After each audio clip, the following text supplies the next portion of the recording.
And look what the North Dakota winds blew into the KFGO studio. You're so funny, Yeah, Mike. not really. Her name is Heidi Heitkamp. And no offense to you, Heidi. But Yes, dear. You are less well-dressed than the two gentlemen you are with. And I don't mean that in any bad way at all. Yes, you do. Yes, you do. Well, of course I do, but you're taking it well. You know what? I have to tell you, anyone out there who knows me, they're not shocked by this revelation that they're experiencing. That's true. And you know that old story about Joel's daughters tried to put me on what not to wear. It's a true story. And for the longest time, because what not to wear was apparently coming to Fargo. And for the longest time, I kept looking over my shoulder, just making sure. Little known story, they tried to get him on the show, Joel, on what not to look like. But that's just a whole different story. Heidi, you are on what you're deeming, and we just have a few minutes here, what you call your balanced budget tour, quite frankly. What are you talking about? Obviously, you're talking about a balanced budget, but how do you get there? What's the plan? We're talking about a deficit that is run amok and a debt that's run amok. We got a debt equal to over $16 trillion. It is equal to and actually exceeds the gross domestic product. We borrow 40 cents of every dollar we spend in the federal budget.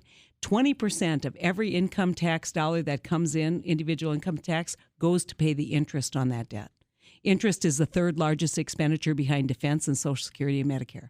We cannot afford this. We cannot afford this. And so what we've been doing is laying out the facts and then talking about how we're going to fix this problem. And I've done one thing I never thought I was going to do, which is support a balanced budget amendment.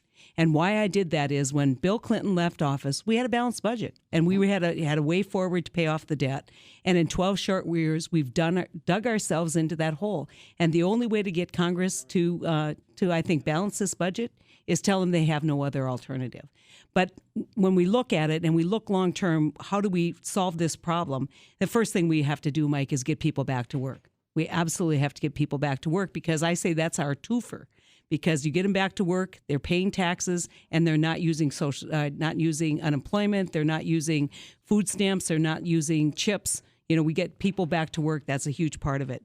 I have some ideas on how we do that. Let me stop you there. Let me ask you one question. Sure. Okay, when you talk about a balanced budget amendment and forcing Congress to balance the budget, the reason that some people are opposed to it is because they say it puts you in a box. It puts you in a box in terms of wars and other things that you might have to fight down the road. How do you deal with that? Well, war would be the exception. If Congress declared a war, or if there was a natural disaster, catastrophic natural disaster, and you have an out with a 3/5 vote. So you can override the balanced budget if you get 3/5 of Congress, so a supermajority. And so we've got some outs. I mean, we're not totally irrational, but there has to be a foundation of fiscal responsibility. And so we need to stop spending money that we don't have on things we don't need. We need to make sure that what we're spending is true investment. It's not just thrown away. We need to ask the federal government to tighten their belt and do the right thing. We spend $25 billion maintaining empty buildings in the federal government, because somehow they've lost track of what the rest of the world does, which is when times are tough, you hunker down, you go through and you nickel and dime your budget, and maybe you find some real savings there. And so we've laid out a plan that includes real savings. We've laid out a plan that includes getting people back to work. We laid out a plan that includes having a permanent foundation for balancing the budget. You're having fun. I am. I'm looking at you and I'm thinking, goodness gracious, this campaign's been going on forever. And in all honesty, it's getting nasty. The other side is getting kind of mean, and yet you have so much energy and you're so happy right now. I'd be just ground to the nub. People right now. ask me that all the time, and I will tell you, I was just over at Swanson Health Food Products. That's an amazing facility, and people there are happy, and he pays health insurance. He's a great entrepreneur, and I get an opportunity, because I'm running this race, to see what's going on in North Dakota.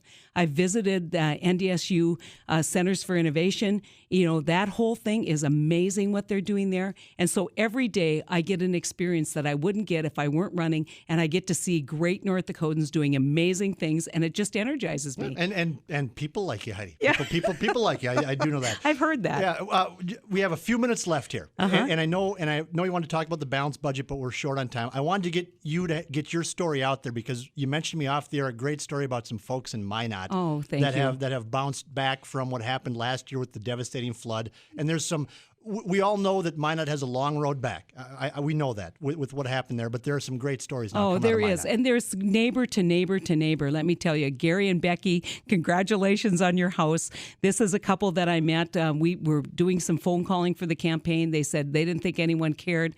I said, I want to give them a call.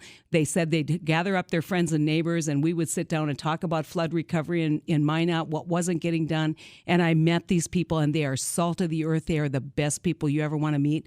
And you know what? They've been challenged by all this, and they haven't gotten a lot of help.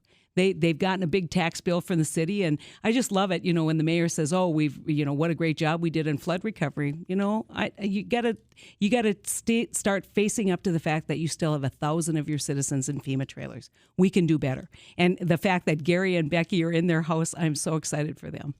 Where are you going to be? Where can people see you? Where can people talk with you? Where can people have access one to of you? the things that's going to be way fun is Garrison Keillor's coming to town on Sunday, and we're doing the event right here at the Teamster Hall, and there's going to be just big fun, and it'll be a chance not only to see me, but I think maybe Kent and Byron might come. I can't guarantee it.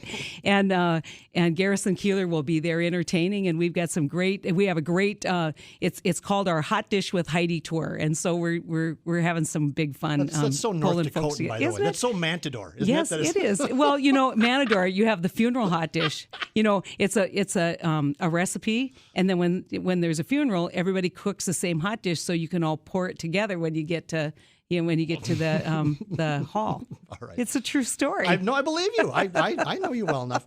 Thank you, Heidi. Thank you Keep so grinding much. away. I It's appreciate fun. you stopping in. You bet. Heidi Heitkamp, Bye-bye, she's the Mike. United States Senate candidate in North Dakota.